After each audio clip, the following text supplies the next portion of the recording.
Welcome back to magazine story. ప్రపంచాన్ని నివ్వెరపరిచిన 9/11 దాడుల వెనుక సౌదీ అరేబియా హస్తముందా? ఆ దాడులకు బ్రిటన్ నుంచే నిధుల వరద పారిందా?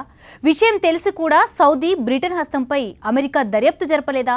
వరల్డ్ ట్రేడ్ సెంటర్పై దాడులకు సిరియా మారణ హోమానికి సంబంధం ఏంటి? ఇంట్లో జరిగే పరిణామాలకు అన్ని వేళలా ఇంట్లో వాళ్లే కారణం కారు. ఇరుగు పొరుగు వాళ్ళ వల్ల కూడా ఇంటి వాతావరణం మారిపోతూ ఉంటుంది. దేశం పరిస్థితి కూడా అంతే. ఏదో దేశంలో మార్కెట్లు కుప్పకూలిపోతే ఇంకో దేశంలో వ్యాపారాలు దివాలా తీస్తుంటాయి. ఓ దేశంలో ఉగ్రవాద దాడులు జరిగితే మరో దేశంలో బాంబుల మోత మోగుతుంది. అన్నిటికీ లింకులు ఉంటాయి. ఆ లింకులన్నిటినీ కొన్ని శక్తులే నడిపిస్తుంటాయి. అవే ప్రపంచాన్ని ఏలుతూ ఉంటాయి. ఆ శక్తులేమిటో తెలిసి కూడా ఆ చేదు వాస్తవాన్ని బహిరంగంగా చెప్పలేరు. చెప్పాలనుకునే గొంతులను భయం నొక్కేస్తోంది. శిథిల జీవిగా మారిన సిరుల సిరియా కన్నీటి గాథ వెనకాల కూడా అవే శక్తులు ఉన్నాయి. సామ్రాజ్యవాద ధోరణి, సొంత ప్రయోజనాలు మాత్రమే చూసుకునే వ్యాపారాత్మక వైఖరి అన్నీ కలిసి సిరియాలో ఆరని చిచ్చురేపాయి. ప్రజల ఆలోచన ధోరణులను పశ్చిమ దేశాలు ప్రభావితం చేస్తూ ఉంటాయి. తాము చెప్పేది కరెక్టే అనే భావనను ప్రజల్లోకి చొప్పిస్తుంటాయి. ఈ దేశాలన్నిటిది ఒకే తంత్రం, ఒకటే మంత్రాంగం. మానవత్వ సంరక్షణ, నియంతృత్వ పాలనకు చరమగీతం అనే పదాలను వల్లెవేస్తూ ఇతర దేశాల పాలనలో జోక్యం చేసుకోవడమే ఆ ప్రభుత్వాల పని. ఇందుకు ఆ దేశాలు పెట్టుకున్న ముద్దు పేరు విప్లవం. తమ ప్లాన్ను అమలు చేసే పనిలో ముందుగా ఇరాక్ను టార్గెట్ చేసుకున్న పశ్చిమ దేశాలు సద్దాం హుస్సేన్ సర్కారు జీవాయుధాలను తయారు చేస్తోందనే అభియోగాన్ని మోపి దాడులకు దిగాయి. సద్దాం హుస్సేన్ను హతమార్చిన అగ్రదళాలు ఆ తర్వాత లిబియాలో గడాఫీని గద్దె దింపేశాయి. ఈ మొత్తం వ్యవహారంలో అగ్రరాజ్యాలు చూపిన ఆధారాల్లో చాలా వరకు తప్పుడు ఆధారాలే. అయితే తమపై వచ్చిన ఆరోపణలన్నిటికీ పశ్చిమ దేశాలు చెప్పే సమాధానం ఒక్కటే: నియంతృత్వ పాలన నుంచి ప్రజలను రక్షించేందుకు తాము జోక్యం చేసుకున్నామంటూ నిస్సంకోచంగా సమర్థించుకుంటాయి. బషర్ అల్ అసద్ ప్రభుత్వాన్ని దింపేయాలనేదే ఆ దేశాల మొండిపట్టు. 2012లో జరిగిన అమానుష సంఘటన పశ్చిమ దేశాల వాదనకు మరింత బలం చేకూర్చింది. ఈ ఏడాది మే 25న హూలా నగరంలో రక్తం ఏరులై పారింది. పాము తన పిల్లలను తానే తిన్నట్లుగా ప్రభుత్వ బలగాలే సాధారణ పౌరుల ప్రాణాలను హరించివేశాయి. అధ్యక్షుడు బషర్ సేనలు హులా నగరంపై విచక్షణారహితంగా దాడులు జరిపి వందల మందిని బలి తీసుకున్నాయి. ఈ దారుణంపై ప్రపంచ దేశాలతో పాటు ఐక్యరాజ్య సమితి తీవ్ర ఆందోళన వ్యక్తం చేసింది. సిరియాలో అంతర్యుద్ధాన్ని ఆపడానికి ఐరాస మాజీ ప్రధాన కార్యదర్శి కోఫీ అన్నన్ 6 సూత్రాల ఫార్ములాను ప్రతిపాదించారు. ఈ ప్రతిపాదనకు గట్టిగా మద్దతు తెలిపిన రష్యా ఐరాస అత్యవసర సమావేశాన్ని ఏర్పాటు చేసింది. కోఫీ అన్నన్ ప్రతిపాదన మేరకు సిరియాలో పర్యటించిన శాంతి కమిటీ అక్కడి పరిస్థితిని ఐరాస సమావేశంలో వెల్లడించింది.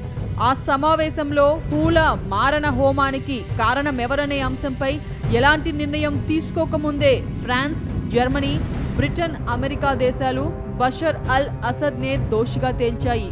అసద్ ప్రభుత్వాన్ని దింపేయడమే సరైందని మంకుపట్టు పట్టాయి. has issued a strong and united condemnation of the mass killings of civilians on the 25th of May in Al Hula, including by artillery, shelling and tank fire from the Syrian regime. Russia మాత్రం నాయకత్వ మార్పు కంటే ముందు హింసను ఆపడమే ముఖ్యమని వాదించింది. Стран, которые расположены ближе к Сирии, чем Россия или Великобритания, начинают говорить, что только смена режима решит проблему, у меня возникает сомнение в искренности их заявлений о том, что они хотят прекратить насилие, помочь прекратить насилие. ఈ వాదనలను భేఖాతారు చేస్తూ అమెరికా తన ఆధిపత్య ధోరణితో ముందుకెళ్లింది. త్రివిధ మార్గాల్లో సిరియాపై దాడులకు దిగింది. హూలా మారణ హోమానికి అస్సాదే కారణమంటూ జర్మనీ, బ్రిటన్లు అమెరికాకు వంతపాడాయి. ఒకవేళ నిష్పాక్షికంగా దర్యాప్తు జరిగి ఉంటే హూలా మారణ కాండకు బషర్ పాలనే కారణమనే వాదన రుజువయ్యేదేమో. ప్రత్యక్ష సాక్షుల కథనం ప్రకారం శుక్రవారం ప్రార్థనలు ముగిసిన తర్వాత హూలా సిటీలో మారణకాండం మొదలైంది.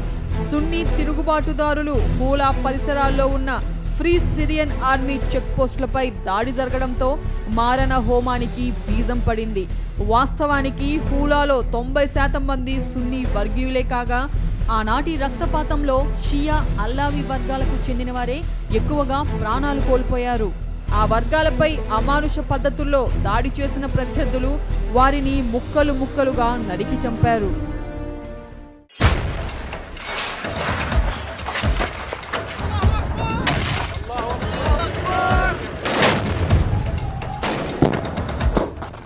మూల మారణ హోమానికి కారకులెవరనే అంశంపై లోతుగా దర్యాప్తు జరగలేదు. ఈ దారుణం వెనుక సిరియా వెలుపలి శక్తుల హస్తం ఉందనే ఆరోపణలొచ్చాయి. ఆ శక్తుల అండతోనే హూలాలో ఉగ్రవాదం బుసలు కొట్టిందనే వాదనలు బలంగా వినిపించాయి. Or there are third elements, and these people are not committed to the cause of the Syrian people. They are committed to their own agenda. Syria అంతర్యుద్ధానికి కారణమవుతున్న మూడో శక్తి ఏంటనే ప్రశ్నకు ఆసక్తికరమైన సమాధానం తెరపైకి వచ్చింది. ఆ దేశమే సౌదీ అరేబియా. ఈ అరబ్ దేశం సిరియా సహా వివిధ దేశాల్లో ఉగ్రవాద కార్యకలాపాలకు పాల్పడుతున్న అల్ ఖైదా తదితర ఉగ్రవాద సంస్థలకు 500 బిలియన్ యూరోపుల నిధిని అందజేసిందని అమెరికా సహా పలు దేశాల నిఘా సంస్థలు అంతర్గత సంభాషణల్లో బయటపెట్టాయి. ఈ నిధుల సాయంతోనే అత్యాధునిక ఆయుధాలు ఇరాక్, లెబనాన్, టర్కీ సరిహద్దులను దాటుకొని సిరియా తిరుగుబాటుదారులకు చేరినట్లు నిఘా వర్గాలు పేర్కొన్నాయి. నిధుల వరద పారడంతో బ్లాక్ మార్కెట్లో ఆయుధాలు అమ్మే వ్యాపారులు రాత్రికి రాత్రే కోటీశ్వరులైపోయారు. సౌదీ అరేబియా సహా పలు అరబ్ దేశాలు టెర్రరిస్టులకు పలు రకాలుగా సాయం చేస్తూ అసద్ ప్రభుత్వం సిరియా సైనిక బలగాలపై తిరుగుబాటుకు ఉసిగొల్పాయి. ఇదే సమయంలో సిరియాలో శాంతిని పునరుద్ధరింపజేయడానికి కోఫీ అన్నన్ ప్రయత్నాలు ముమ్మరం చేశారు. రష్యా మద్దతుతో 6 సూత్రాల ప్రణాళికలో 2వ సూత్రాన్ని అమలు చేయడంపై దృష్టి పెట్టిన ఆయన సిరియాలో ఇకపై ఎలాంటి దాడులు జరగవద్దని, కాల్పుల విరమణ ఒప్పందాన్ని అటు తిరుగుబాటుదారులు ఇటు ప్రభుత్వ బలగాలు పాటించాలని సూచించారు. కానీ సిరియా రక్తపాతం ఈ 2 వర్గాలు మాత్రమే లేవని, ఆ రక్తపుటేరులో మూడో శక్తి ప్రమేయం కూడా ఉందనే విషయం ఆయనకు తెలియదు. అమెరికా, బ్రిటన్, సౌదీ అరేబియాల రూపంలో కలగలిసిన ఆ మూడో శక్తి సిరియాలో మారణ హోమం సృష్టిస్తోందని ఆయన ఊహించలేకపోయారు. تشهده سوريا الآن أساساً هو مشروعاً أمنياً عسكرياً، يعني بمعنى أدوات عسكرية بطابع أمني. أدوات عسكرية بطابع أمني، يعني كل هذا الطيف الذي تشهده سوريا هو أدوات عسكرية لكنه بطابع أمني. అమెరికా, బ్రిటన్ దేశాలు నిజాలు వెల్లడించినప్పటికీ సిరియా తిరుగుబాటు వెనుక సౌదీ అరేబియా పాత్ర సుస్పష్టం. తిరుగుబాటుదారులకు ఆయుధాలు అందించడం మాత్రమే కాకుండా లిబియా ఉదంతాన్ని సిరియాలో రిపీట్ చేయడానికి అవసరమైన సాయం అందిస్తామని సౌదీ సర్కార్ అగ్రదేశాలకు హామీ ఇచ్చింది. ఉగ్రవాద సంస్థలు, తిరుగుబాటు సంస్థలకు $500 బిలియన్ సాయం అందించడమే సౌదీ పాత్రను తేటతెల్లం చేస్తుంది. 2001 సెప్టెంబర్ 11 దాడుల తర్వాత అమెరికాలో పెరిగిపోయిన సామ్రాజ్యవాద ధోరణే ఇరాక్ సహా ముస్లిం దేశాల్లో అంతర్యుద్ధాలకు కారణమవుతుందనే వాదన బలంగా ఉంది. సౌదీ అరేబియా కూడా అమెరికాతో చేతులు కలపడమే ఇక్కడ అసలు ట్విస్ట్.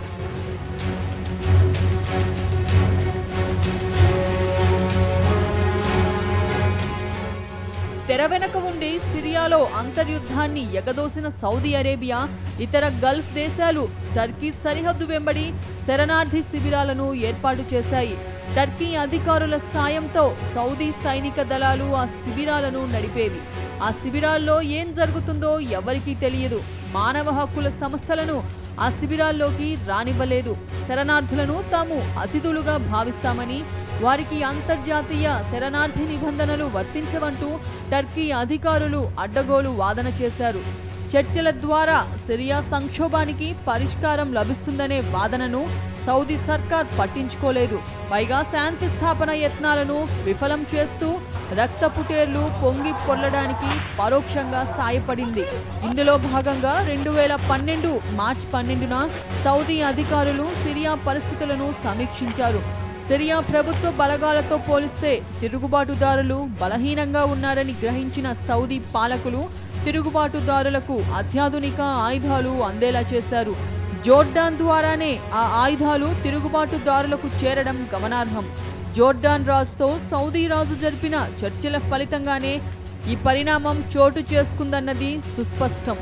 ఆ తర్వాత అంకారా, టర్కీలోని పశ్చిమ దేశాల దౌత్య ప్రతినిధులు సిరియా తిరుగుబాటుదారులను శక్తివంతం చేసే చర్యలను ముందుకు తీసుకెళ్లారు. దీని ఫలితంగా సిరియా రెబల్ గ్రూపులకు AK-47, BKC మిషన్ గన్లు, రాకెట్ లాంచర్లు తదితర ఆయుధాలు సమకూరాయి. సౌదీ అరేబియా, ఖతార్ దేశాల సాయంతోనే ఆయుధాలు సరఫరా అవుతున్నాయని, అలాగే ఆయుధాలు ఎవరికి చేరుతాయి, ఎవరు రిసీవ్ చేసుకుంటారనే విషయాలు టర్కీ నిఘా వర్గాలతో పాటు అమెరికా, బ్రిటన్ సహా కొన్ని యూరప్ దేశాల నిఘా అధికారులకు స్పష్టంగా తెలుసు.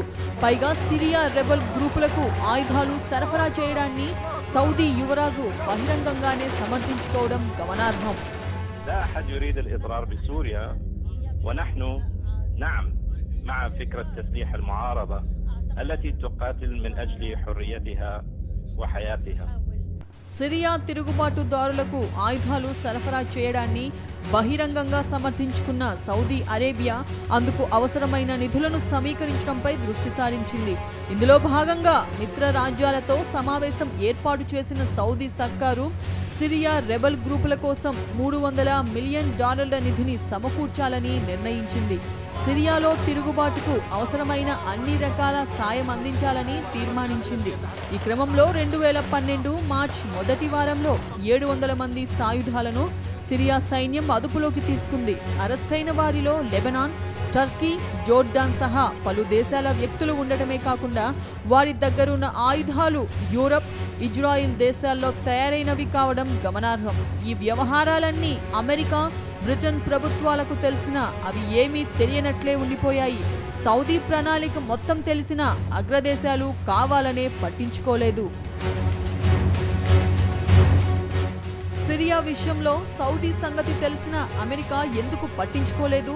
9/11 దాడులకు సిరియా సంక్షోభానికి సంబంధం ఏంటి? ఈ ప్రశ్నలకు సమాధానం తెలియాలంటే వరల్డ్ ట్రేడ్ సెంటర్ దాడులకు ముందు జరిగిన పరిణామాలను ఖచ్చితంగా తెలుసుకోవాల్సిందే. 2012లో నాటి బ్రిటన్ ప్రధాని డేవిడ్ క్యామెరూన్ సౌదీ రాజుతో సమావేశమయ్యారు. ఇరు దేశాల మధ్య ద్వైపాక్షిక బంధాన్ని బలోపేతం చేసుకోవడం సహా సిరియా అంతర్యుద్ధంపై కూడా ఇద్దరు నేతలు చర్చించారు. అయితే సౌదీతో బంధాన్ని బలోపేతం చేసుకోవాలనే బ్రిటన్ ఆకాంక్ష ఈనాటిది కాదు. ఉక్కు మహిళగా పేరొందిన బ్రిటన్ ప్రధాని మార్గరెట్ థాచర్ పాలనా కాలంలోనే అందుకు బీజాలు పడ్డాయి. ఆ క్రమంలో 1985లో BAE సిస్టమ్స్ ఏర్పాటైంది. సౌదీ యువరాజు బంజార్ ఈ సంస్థను ఏర్పాటు చేశారు. ఈ సంస్థ ద్వారానే 9/11 దాడులకు పాల్పడిన ఇద్దరు హైజాకర్లకు నిధులు అందటం గమనార్హం. అమెరికా ఫ్లైట్లను హైజాక్ చేసిన 5గురు హైజాకర్లలో నవాఫ్ అల్ హజ్మీ, ఖాలిద్ అల్ మిదార్, వీరిద్దరూ సౌదీ ఇంటెలిజెన్స్ ఏజెంట్లు ఒమర్ అల్ బయామీ, ఒసామా బాస్నన్ల ద్వారా సరిహద్దులు దాటి అమెరికాలో సురక్షితంగా ప్రవేశించారు. సెప్టెంబర్ 11 దాడులు జరిగే ముందు వరకు అల్ బయామీ, బాస్నన్లకు సౌదీ యువరాజ్ బాంజర్, యువరాణి హైఫాల నుంచి $51,000 నుంచి $73,000 డబ్బు అందింది. సౌదీ యువరాజు బాంజర్ బిన్ సుల్తాన్కు వాషింగ్టన్లో ఉన్న బ్యాంక్ అకౌంట్ ద్వారా ఇద్దరు హైజాకర్లకు అవసరమైన సొమ్ము చేరేది. 9/11 దాడుల వెనుక సౌదీ, బ్రిటన్ల హస్తముందని ఆధారాలతో కొందరు వెల్లడించినప్పటికీ అమెరికా పట్టించుకోకపోవడం విశేషం. ఈ దాడులను అమెరికా ఎలాగైతే పట్టించుకోదో సిరియా అంతర్గత వ్యవహారాల్లో అమెరికా జోక్యాన్ని బ్రిటన్, సౌదీలు పట్టించుకోవు. పైగా పరస్పరం సమర్థించుకుంటూ సంక్షోభాన్ని మరింత ఎగదోస్తూ పైకి మాత్రం నంగనాచి కబుర్లు చెబుతున్నాయి.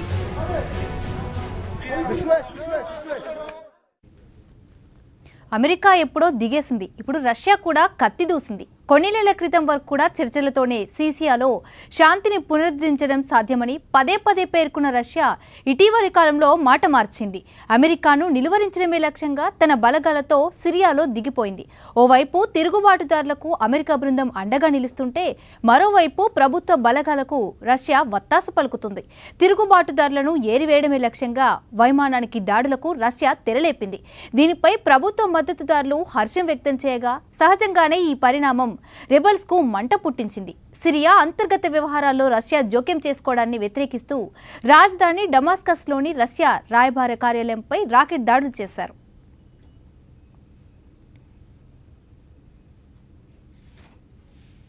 ఇది ఇవాల్టి మ్యాగజైన్ స్టోరీ. రేపటి మ్యాగజైన్ స్టోరీలో మళ్ళీ కలుద్దాం. కీప్ వాచింగ్ సాక్షి న్యూస్.